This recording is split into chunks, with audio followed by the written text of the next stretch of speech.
बसें तो खस्ता हाल है ही, प्राइवेट बस संचालक भी लोगों की जान के साथ में खिलवाड़ कर रहे हैं। आए दिन हो रहे हादसों से लोग खौफ में हैं। जिन बसों को सेफ समझकर लोग उनमें सफर करते हैं, वो बसें या तो बिना मेंटेनेंस के चल रही हैं या फिर वो इतनी खटारा है कि सफर करना जान से खिलवाड़ करने जैसा है। आए दिन हो रहे हादसों के बाद अब प्रशासन भी जागा है।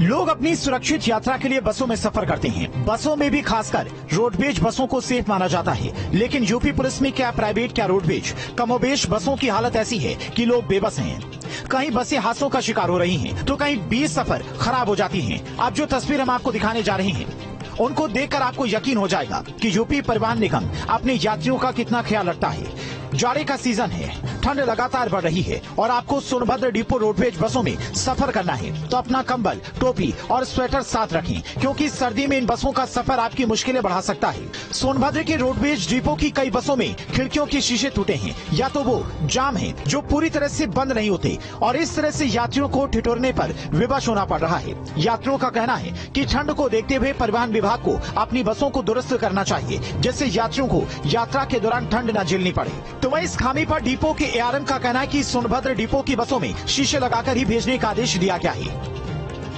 देखिए, पहले तो सबसे पहले मैंने सीनियर फोरमैन को निर्देश दे दिया हूँ कि ठंड के मौसम को देखते हुए किसी गाड़ी में जो रूट पर जाएगी वो बिना शीशे के तो जा ही नहीं सकती है।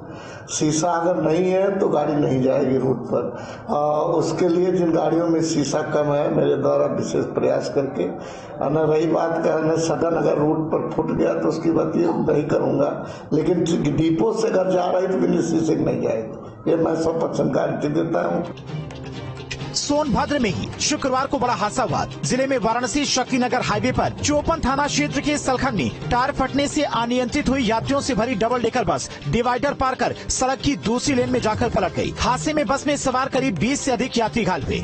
पुलिस की मदद से सभी को नजदीकी अस्पताल में पहुंचाया गया। इसमें एक बालिका की हालत गंभीर देख डॉक्टरों ने उसे वाराणसी रेफर कर दिया। हादसे के बाद बस का चालक और कंडक्टर मौके से फरार हो गए। दिल्ली से नेपाल बॉर्डर, लखनऊ और बिहार के अलग अलग जगहों के जाने के लिए डबल डेकर बसों में पिछले दिनों आग लग गई थी और एक ही दिन के अंदर 2 बसों में आग लगी, जिसके बाद आरटीओ विभाग और नोएडा ट्रैफिक पुलिस सक्रिय हो गए। आज सुबह से चेकिंग की जा रही है। जो बस आप देख रहे हैं, इस बस को भी सीज किया गया। इसी तरीके से आज 6 बसों को सीज करने की कार्रवाई की गई है और 17 बसों के चालान किए गए। कार्रवाई कल भी की गई थी। कल डीएनडी पर चेकिंग की गई और उसमें भी 6 से 7 बसों के ऊपर कार्रवाई की गई। सुबह से ही ट्रैफिक पुलिस और जो आरटीओ विभाग के अधिकारी हैं वो यहाँ मौके पर मौजूद रहे। अभी भी आप देख सकते हैं तस्वीरों में तमाम जो ट्रैफिक पुलिसकर्मी हैं मौके पर मौजूद हैं। जितनी भी बसें नियमों का उल्लंघन करते हुए पकड़ी गई हैं उन सबके खिलाफ कार्रवाई की जा रही है। बस में आग लगने के बाद साफ तौर पर आरटीओ विभाग और ट्रैफिक पुलिस का कहना है कि बस के अंदर आग बुझाने के लिए सिलेंडर लगाने के साथ साथ जो परमिट के नियम हैं उनका उल्लंघन अगर पकड़ा जाता है तो उन तमाम बसों पर कार्रवाई होगी और ये कार्रवाई इसी तरीके से आने वाले दिनों में जारी रहेगी। आपको बता दें कि नोएडा